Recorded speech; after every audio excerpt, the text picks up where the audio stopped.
Welcome everyone to Hamakom's first ever Bsisa celebration. In a moment, Asher and I will explain a little bit more about Bsisa, but I just wanted to introduce myself. My name is Tamar Zaken. I am the Chief Program Officer here at Hamakom The Place, where we create inclusive community through Jewish learning and practice.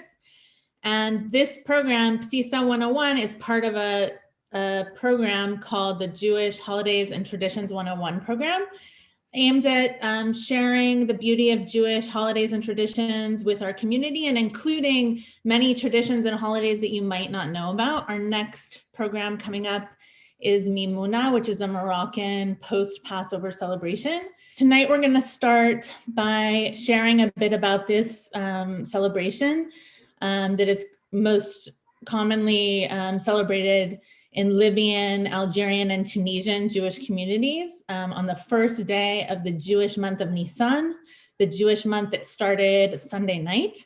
And it's the month in which we celebrate Passover. So I'm just gonna have Asher, my husband here, who grew up celebrating Bsisa, share a bit more about the holiday. Hi everyone, my name is Asher. I'm very grateful to be here with you and share about this tradition I grew up with. I'm a Libyan Jew on my mother's side, and I grew up in Israel. We used to do that every year.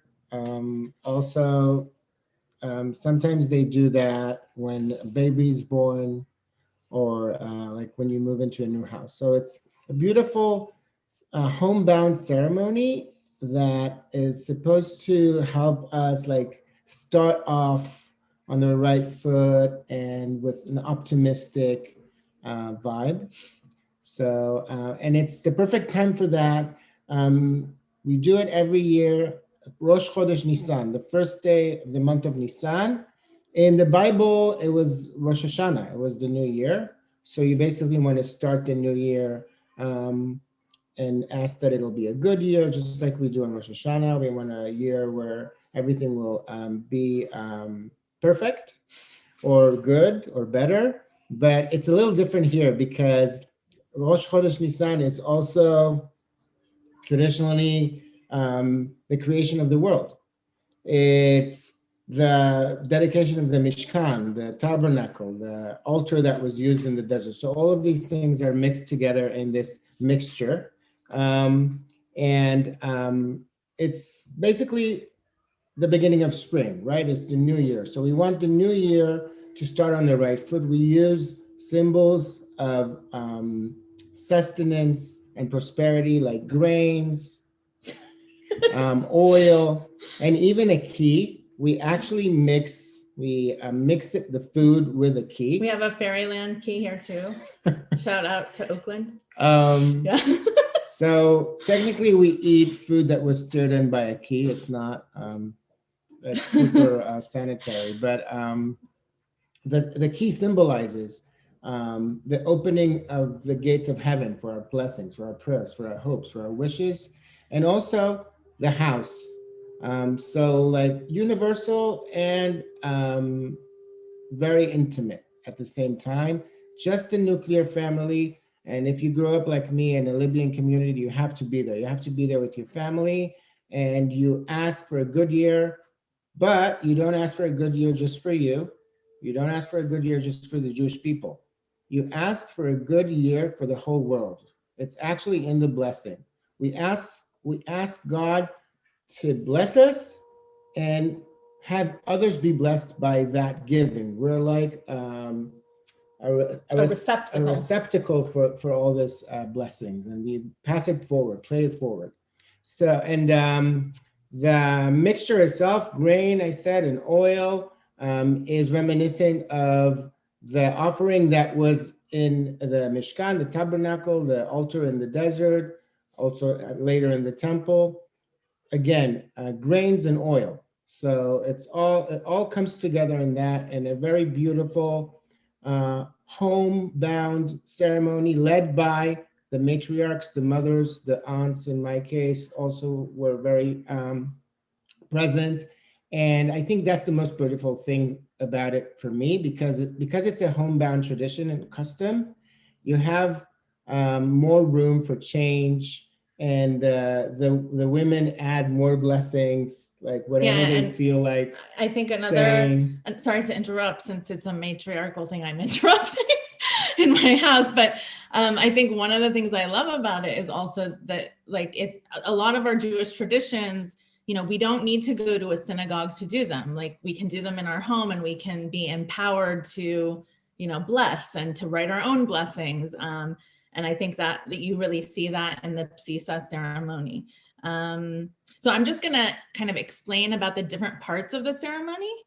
And I see that Alan is asking, what's the main purpose of this? Okay, so Alan, yes, this talk is about this celebration for the beginning of the month of Nisan, if you just joined us. So I'm going to talk about the different parts of this ceremony.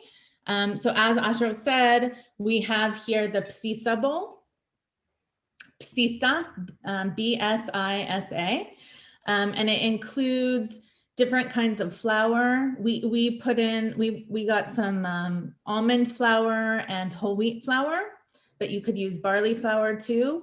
And then we included some almonds, brown sugar, M&Ms.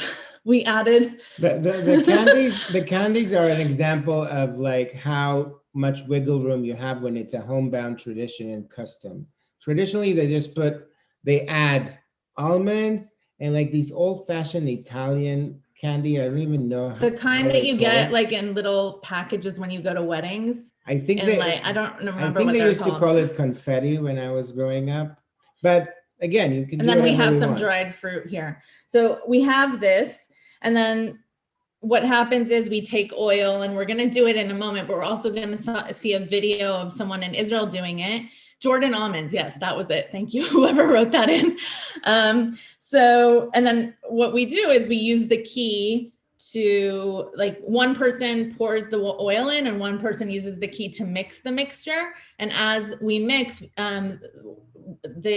usually the matriarch, today Asher is going to say we'll say it together. I mean, I'm going to say the English translation and Asher will say the Arabic because I don't speak Arabic.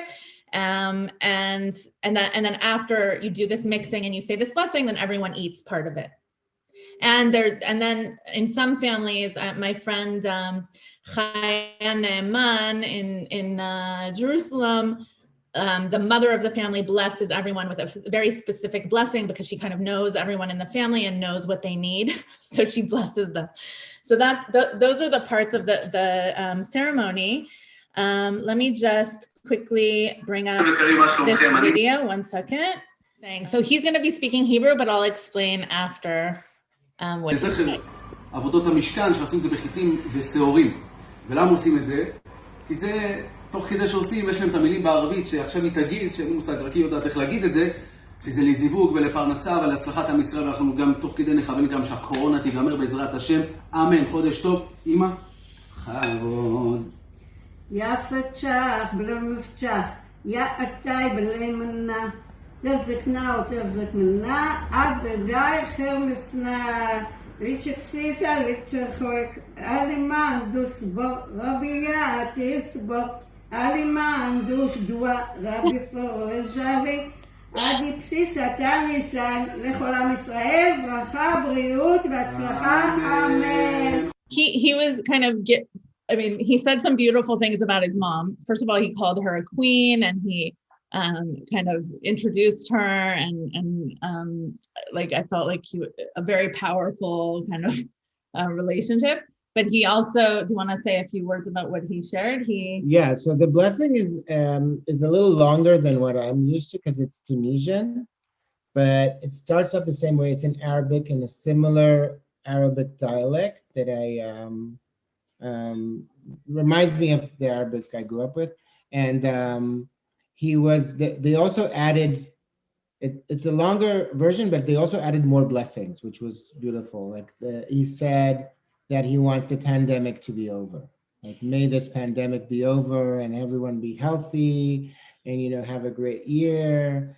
So you can that's another example of like the power and beauty of homebound ceremonies. It gives you a place to add your prayers, because we usually use the Siddur, and we use the prayer book, sorry, and it's not our thoughts, it's someone else's words. So in homebound ceremonies, you have room for your tradition, for your voice, for your version of candy, for your soul. So I think that's really nice, and it's really appropriate that the mother is leading it. Yeah. One person in the chat asked what the meaning of Bsisa is.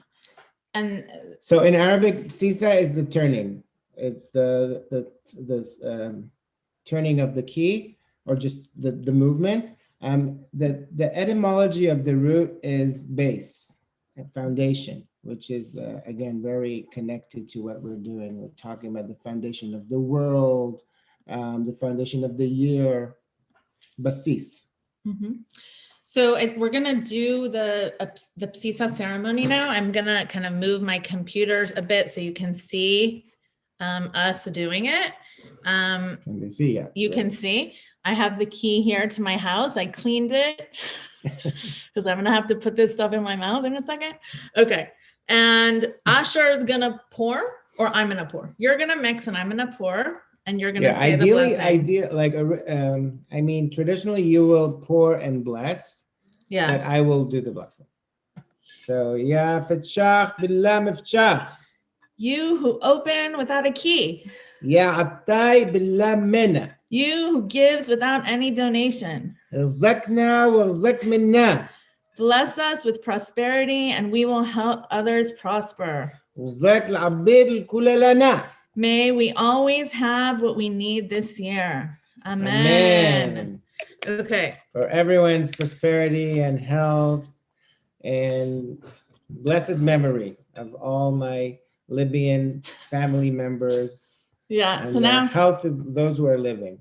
So now we're gonna eat some of the Bsisa. Interesting.